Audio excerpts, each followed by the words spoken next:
Friends, आप सभी का मेरे YouTube चैनल में स्वागत है। आप सभी कैसे हैं? आई होप आप सभी अच्छे होंगे। अभी आइए इस वीडियो लेक्चर में हम सीखते हैं प्रेजेंट परफेक्ट कंटिन्यूअस टेंस को कैसे बनाते हैं, इसको पहचानने का रूल क्या होता है, कैसे इसको हम बनाएंगे। जब कोई भी हम टेंस पढ़ते हैं तो उसी में उसका अर्थ क्या है, छिपा हुआ रहता है। प्रेजेंट परफेक्ट कंटिन्यूअस टेंस, जैसे प्रेजेंट माने वर्तमान,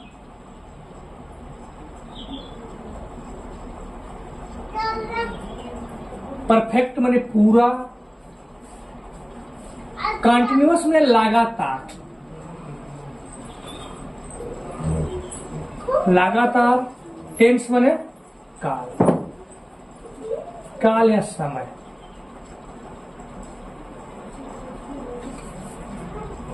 यानी वर्तमान काल में, वर्तमान परफेक्ट माने पूरा, कंटिन्यूअस में लगातार, काल माने समय। इसका क्या होता है, ये इसका अर्थ होता है।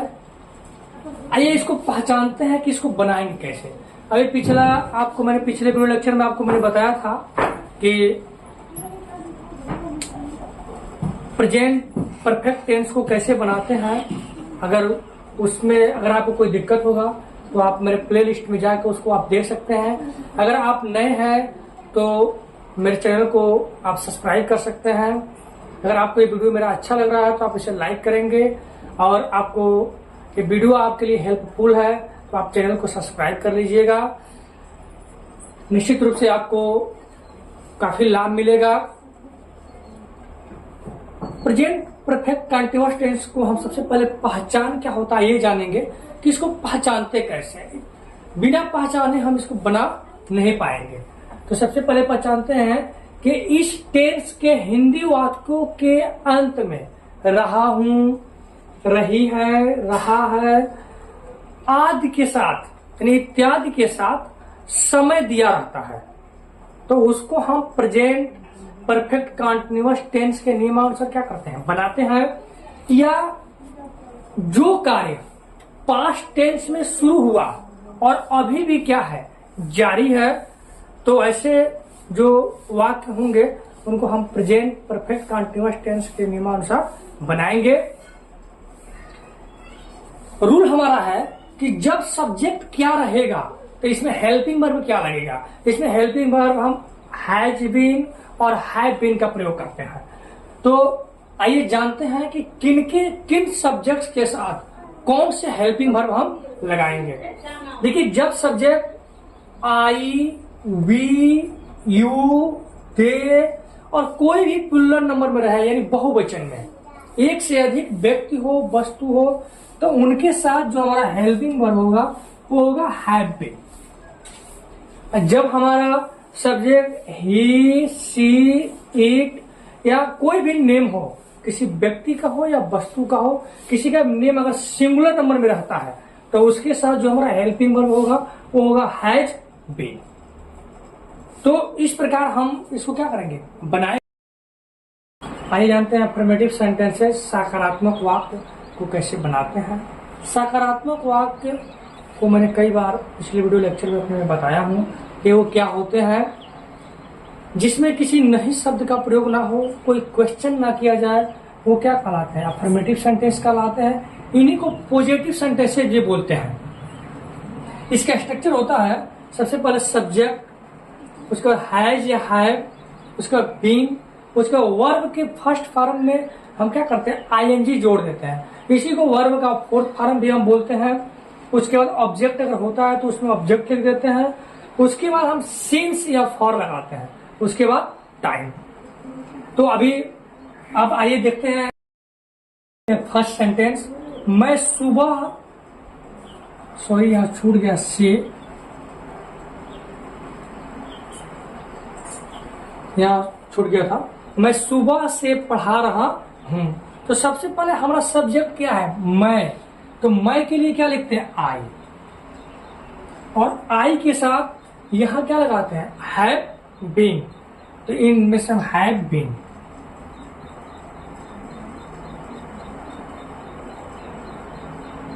इसके बाद वर्ब के फर्स्ट फॉर्म में आईएनजी हमको लगाना है। तो वर्ब हमारा क्या है? पढ़ाना, और पढ़ाना क्या होता है? टीच। इसमें आईएनजी जोड़ देंगे, टीचिंग।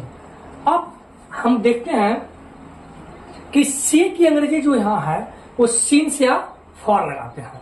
तो यहां सुबह से निश्चित समय है, इसीलिए क्या लगाएंगे? सिंस। और समय क्या दिया है? मॉर्निंग। मॉर्निंग।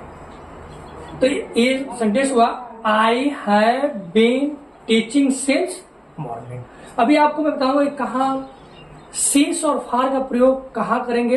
अभी फिलहाल आप केवल देखिए, निश्चित समय जो होंगे उसके लिए सिंस, और जो अनिश्चित समय होंगे उसके लिए फॉर का प्रयोग करेंगे। अभी इसी वीडियो लेक्चर में आपको मैं उसका पूरा डिटेल बताऊंगा कि कहाँ पे सिंस का प्रयोग करेंगे और कहाँ पे फॉर का प्रयोग करेंगे।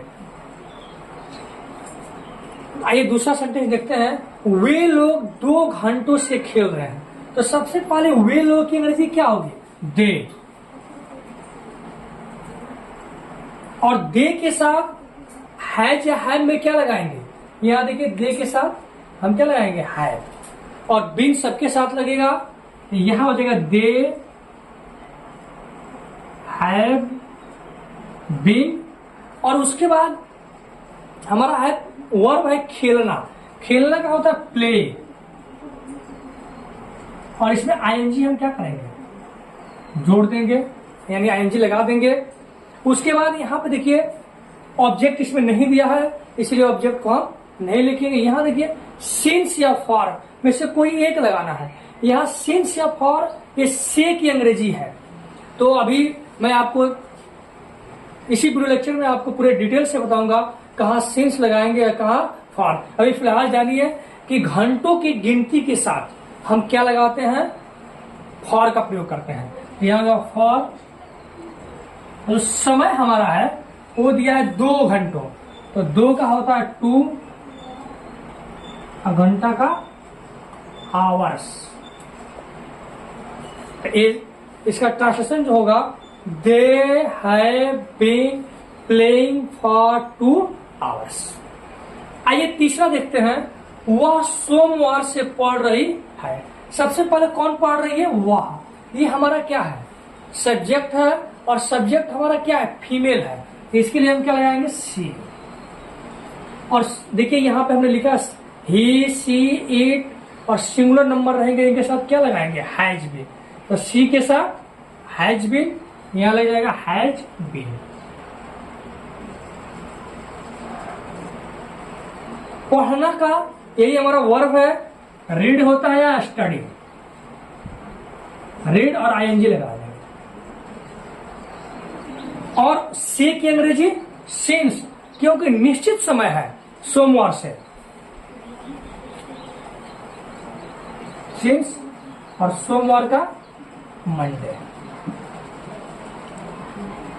तो इसका ट्रांसलेशन होगा she has been reading since Monday. तो इस प्रकार आप सभी ने देखा कि अफर्मेटिव सेंटेंसेस को हम क्या है, कैसे बनाते हैं, इसका स्ट्रक्चर क्या था, और इसका मैं ट्रांसलेशन भी आपको इसमें बताया कि किस प्रकार इसको बनाते हैं। इसी वीडियो लेक्चर में हम देखेंगे कि कहाँ सिंस का प्रयोग करेंगे और कहाँ फॉर। किताबों में जैसे आपको दिया है कि निश्चित period of time, point of time, इस तरह करके दिया है कि निश्चित समय के लिए सिंस और अनिश्चित समय के लिए फॉर। तो इस तरह आप क्लियर नहीं हो पाता है कि ये पीरियड ऑफ टाइम क्या होता है, पॉइंट ऑफ टाइम क्या होता है। तो उसके लिए मैं इसी वीडियो लेक्चर में आपको डिटेल में बता रहा हूँ कि बिल्कुल आसानी से आपको समझ में आएगा। आपको निश्चित रूप से कि कहाँ कोई डाउट नहीं रहेगा कि सिंस कहाँ लगाएंगे और फॉर कहाँ लगाएंगे। पूरी तरह से इस वीडियो लेक्चर में क्या होगा, ये आपको सिंस और फॉर और प्रेजेंट परफेक्ट कंटिन्यूअस टेंस के को कैसे बनाते हैं पूरी तरह क्लियर होगा। वीडियो थोड़ा लंबा होगा, लेकिन आप वीडियो में बने रहिएगा। निश्चित रूप से आपका कंसेप्ट जो होगा वो क्या होगा, क्लियर होगा। सिंस या फॉर का प्रयोग किताबों में आपको दिया है कि period of time, point of time के साथ, पीरियड ऑफ टाइम के साथ फॉर और पॉइंट ऑफ टाइम के साथ सिंस। अब स्टूडेंट्स को कंफ्यूजन रहता है कि पॉइंट ऑफ टाइम क्या है और पीरियड ऑफ टाइम किसके साथ सिंस लगाएं और किसके साथ ना लगाएं। आइए इस वीडियो लेक्चर में हम इसको डिटेल में जानते हैं, क्लियर करते हैं कहां पे सिंस लगाएंगे और कहां पे फॉर लगाएंगे।